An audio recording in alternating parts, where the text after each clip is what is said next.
শুভ সন্ধ্যা।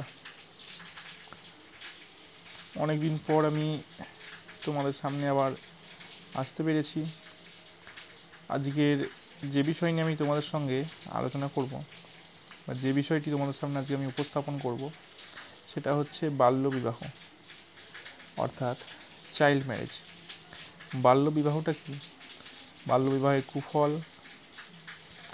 বা সমাজে বাল্যবিবাহ কেন দেওয়া হয়, কী কারণে দেওয়া হয়, কী কারণে দিতে বাধ্য হয়ে থাকে, এই সমস্ত বিস্তারিত নিয়ে আজকের ভিডিও।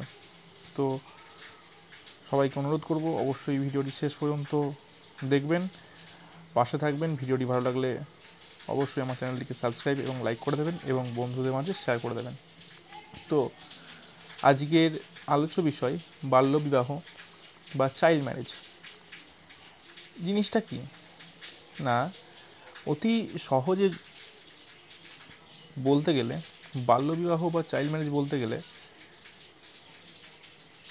কোনো ছেলে বা মেয়ের প্রাপ্তবয়স্ক হওয়ার আগেই তাদের বিবাহ দিয়ে দেওয়ার ব্যাপারটাকেই বলছে বাল্যবিবাহ। তার জন্য আমাদের ভারত সরকার ছেলে এবং মেয়ের বিবাহের একটি নির্দিষ্ট বয়স ঠিক করেছেন। ন্যূনতম বয়স 18 করা হয়েছে, যেটাকে ছেলেদের বয়স 21 বছর করার চিন্তাভাবনা করছেন।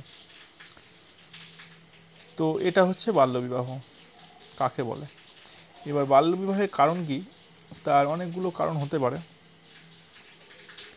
যেটা হচ্ছে কি না, দারিদ্রতা, এক কথায় না। সেটা বলতে গেলে আমি কি বলবো তোমাদেরকে, না দরিদ্র পরিবারে বাল্যবিবাহের সমস্যাটাই সব থেকে বেশি হয়, সব থেকে বেশি দেখা যায় দরিদ্র পরিবারে, যারা খুব গরিব। তার কারণটা কি না, কারণটা হচ্ছে মেয়েদের অল্প বয়সে বিয়ে দিয়ে দিয়ে মানে বাবা মা সন্তানের ভরণ পোষণ বা আর্থিকভাবে এই সমস্ত জিনিসটাকে ঝেড়ে ফেলার একটা মানসিকতা নিয়ে থাকে, যার কারণে কিন্তু তারা অল্প বয়সে তার মেয়ের বিয়েটা দিয়ে দেন আর কি, যাতে করে বিয়ে দিয়ে দিলে তার সমস্ত খরচ আর তাকে বহন করতে হবে না, শ্বশুরবাড়ি দেখে নেবে। এই একটা প্রধান কারণ বলে মানে ব্যক্তিগতভাবে মনে করি। এরপরে যেগুলো হতে পারে তোমার বাল্যবিবাহ, মানে কি বলবো, অনেক দেশ আছে বাল্যবিবাহের জন্য। তোমার আমি অনেক ভিডিওতে দেখেছি, যেমন আমাদের দেশে যেমন কি হয় যে বিয়ের সময় অনেকে যৌতুক নিয়ে থাকে, কিন্তু সেটা মেয়ের বাড়ি থেকে ছেলের বাড়িতে দেওয়া হয়। কিন্তু এমন অনেক কান্ট্রি আছে যেখানে বিয়ে দেওয়ার সময় ছেলেরা মেয়েদের বাড়িতে, মানে মেয়ের বাবা মাকে টাকা দিয়ে মেয়েকে নিয়ে আসে। তো এই একটা কারণে অনেক কান্ট্রিতে মেয়েদের কিন্তু অল্প বয়সে বিয়ে দিয়ে দেয়। এছাড়াও কন্যা সন্তানের সুরক্ষার চিন্তা ভাবনা মানে মাথায় রেখেও কিন্তু অনেক জায়গায় বা অনেক পরিবার বিয়ে দিয়ে থাকে। যেমন দরিদ্র পিতামাতা অনেক সময় মানে নিজের মেয়ের বিয়ের বয়সে আগেই পাড়ার প্রতিবেশীর বিভিন্ন লালসা, তোমার কুনজর এবং বিয়ের পরবর্তী সুরক্ষার কথা মাথায় রেখে যে অল্প বয়সী মেয়ের মানে তার যে মেয়ের অল্প বয়সী মেয়েটার বিয়েতে কিন্তু বাধ্য থাকে। যে মেয়েটা বড় হচ্ছে, পাড়ার প্রতিবেশীরা বিভিন্ন কথা বলছে, তো এর থেকে বিয়ে দিয়ে দাও, এরকম চিন্তা ভাবনা করে বিয়েটা দিয়ে থাকে। এছাড়াও কি না, অশিক্ষা, এটা তো প্রধান কারণ বলে মানে সবারই অভিমত এটা দিয়ে থাকে নাকি না। শিক্ষার অভাবের কারণে মেয়ের মানে বাবা মারা মনে রাখে না যে অল্প বয়সে মেয়েদের বিবাহ দিলে তার কী কী শারীরিক ক্ষতি বা কী ধরনের মানসিক ক্ষতি হতে পারে। এই সমস্ত জিনিস তারা মাথায় একদমই রাখে না, যার কারণে কিন্তু মানে এই সমস্ত জিনিস যদি তাদের মাথায় থাকতো, তাহলে তো তার মেয়ের অল্প বয়সে বিয়েটা দিত না। যে বিয়ের পরে তার মেয়েটার কত শারীরিক সমস্যা, কত মানসিক সমস্যা হতে পারে বা দেখা দিতে পারে, সে সমস্ত কথা মাথায় রাখে না। মানে মেয়েটার অল্প বয়সে বিয়ে দিয়ে ঝেড়ে ফেলে দিতে পারলে বাঁচে আর কি, এরকম। এবার আসবো আমি কি না, বাল্যবিবাহের কুফল সম্বন্ধে আমি হালকা একটা ধারণা দেওয়ার চেষ্টা করব। যেটা কি না, বাল্যবিবাহের প্রচুর কুফল আছে, অনেক খারাপ দিক আছে, অনেক।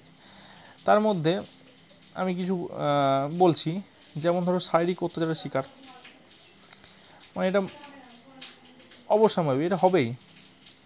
কীরকম না, অল্প বয়সে বিয়ে দেওয়ার ফলে কী হয় না, ছোটো মেয়ে শ্বশুরবাড়ি থেকে মানে শারীরিক অত্যাচার, নিপীড়ন, দুর্দশা এই সমস্ত শিকারগুলো হতে থাকে। একটা জায়গা থেকে মানে তার নিজে, একই তো সে অল্প বয়স, তার বাবা মাকে ছেড়ে একটা অন্য জায়গায় গিয়েছে, সেখানকার পরিবেশের সঙ্গে মানিয়ে নিতে পারছে না, এই একটা প্রধান দিক হতে পারে। অতটুকু অল্প বয়স, সেই বয়সে শ্বশুরবাড়ি গিয়ে সমস্ত কাজকর্ম সে করতে পারবে না, যার ফলে তাকে মার ধর এই সমস্ত জিনিসগুলো লেগেই থাকে।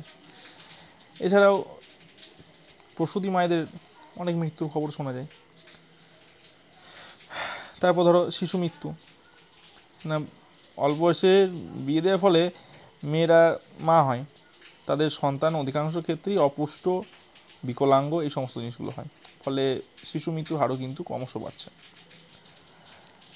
এছাড়াও মানসিক অত্যাচার, মানসিকভাবে সে ভেঙে পড়ে না, একে তো মানে কি বলবো, ছোটোবেলায় তার নিজের মা বাবা, আত্মীয় স্বজন, বন্ধু বান্ধব ছেড়ে বিয়ের কারণে কোনো একটা অচেনা অপরিচিত পরিবারে সে আশ্রয় নেয়, ফলে সে এই সমস্ত এত অল্প বয়সে এই সমস্ত জিনিসগুলো কিন্তু তার ব্রেনে কিন্তু খুব হ্যামারেজ করে, যার ফলে সে মানসিক অবসাদেও কিন্তু মেয়েটা ভুগতে পারে। এছাড়াও মানে শ্বশুরবাড়ির লোকজন কিন্তু ওই যে মেয়েটার যে এত ত্যাগ করে, অত অল্প বয়সে যে ত্যাগ করে যে তার বাড়িতে এসেছে, এই সমস্ত জিনিস কিন্তু কোনো শ্বশুরবাড়ি মানে যে সমস্ত কী বলবো, যে সমস্ত পরিবার, মানে আমি যে সব পরিবারের কথা বলি তার নয়, কিন্তু অনেক পরিবারই আছে, অত্যাচার তো করছেই, সঙ্গে সেই মেয়েটার সঙ্গে কিন্তু সমব্যথী কেউ হয় না, যে না মেয়েটা আমার নিজের মেয়ে আছে, নিজের মেয়ের মতো করে যে বৌমাটাকে দেখি, এমন তো কিছু নয়, মানে কেউ অনেকেই করে না, মানসিক অবসাদও ভোগে।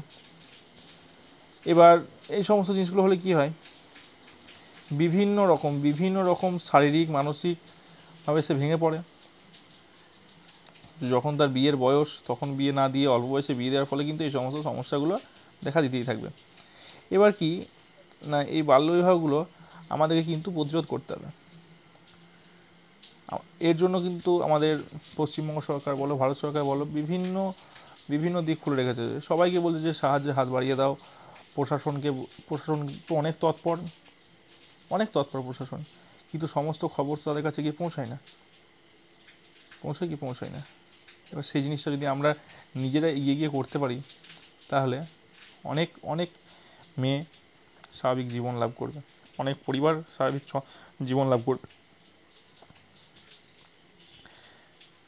তাই আমরা চেষ্টা করব যে যতটা সম্ভব বাল্যবিবাহে বিরোধিতা করা, এটা চূড়ান্ত অন্যায়। এবার আসবো কি, এই বাল্যবিবাহ আমরা কীভাবে নিয়ন্ত্রণ করতে পারি। না, প্রথম কথা, আমরা তো আইনের সাহায্য নেব। আইনের সাহায্য না নিয়ে তুমি যদি যাও, তোমাকে মানে ওই পরিবারেরই হয়তো অনেকজন কুকথা বলবে, অনেক রকম বাধা তোমাকে সম্মুখীন হতে পারে, যার জন্য আমার প্রধান কাজই হবে প্রশাসনকে সঙ্গে নিয়ে যাওয়া। এরপরে অর্থনৈতিক দিকটা একটু যদি চাঙ্গা করা যায়, উন্নয়ন ঘটানো যায়, তো এটাও কিন্তু বাল্যবিবাহের মানে একটা নিয়ন্ত্রণ করার উপায় হতে পারে। তারপর যেটা বলবো, যে শিক্ষার প্রসার ঘটিয়ে আমরা বাল্যবিবাহ নিয়ন্ত্রণ করতে পারি। মেয়েদের জন্য বিশেষ প্রশাসনিক সুযোগ বৃদ্ধি করে মানে বাল্যবিবাহ নিয়ন্ত্রণ করা যায়। নিরন্তর জনসংযোগ ও প্রচার অভিযান চালিয়ে আমরা কিন্তু বাল্যবিবাহ নিয়ন্ত্রণ করতে পারি। তো এই সমস্ত দিকগুলো আছেই। এবার এই বাল্যবিবাহ, প্রথম কথা, আমাদের জনগণকে সচেতন হতে হবে, প্রত্যেকটা বাবা মাকে সচেতন হতে হবে, তার কারণ মেয়েটা, তার কোনো কিছু খারাপ দিক হলে তার নিজের মেয়ের ক্ষতি হবে, এগুলো তো হবে। মেয়েটা আপনি জন্ম দিয়েছেন কষ্ট করে হলেও, যেটা আপনি 12-13 বছর বিয়ে দিচ্ছেন, আর কয়েক বছর কষ্ট করে প্রাপ্তবয়স্ক হওয়ার পরে বিয়েটা দিন না, বিয়ে তো দিতেই হবে। কিন্তু তা বলে মেয়ে মানে যে একদম দুধ ছাই করবো, নিজে অল্প বয়সে বিয়েটা দিয়ে আমি যে ঝেড়ে ফেলছি ব্যাপারটা, এই মানসিকতাটা একটু বদলান। তাহলে আপনার মেয়েটাও সুস্থ থাকবে। অবশ্য এই জিনিসগুলো আমাদের আগের থেকে অনেক কমেছে, কিন্তু অনেক কান্ট্রি আছে, যেটা বললাম অনেক দেশ আছে যেখানে এই ঘটনাগুলোর মানে যেখানে শিক্ষার আলো পৌঁছায়নি, প্রচণ্ড দারিদ্রতার সঙ্গে ভোগে, তারা কিন্তু সেই সমস্ত দেশের লোকেরা কিন্তু এই সমস্ত জিনিসগুলো কিন্তু এখনও ক্রমপর্যায়ে করেই চলছে।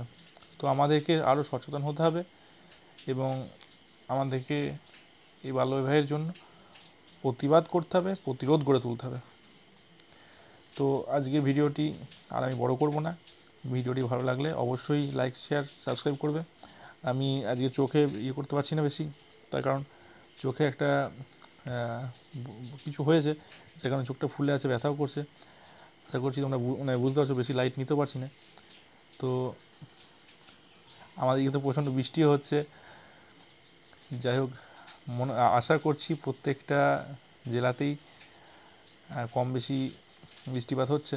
তো আমাদের দিকে তো বন্যা পরিস্থিতিও দেখা দিচ্ছে, যে পরিমাণে বৃষ্টি হচ্ছে, জল ছাড়ছে শুনছি খবরে। তো সবাই সাবধানে থাকবেন, সাবধানে রাখবেন। ধন্যবাদ।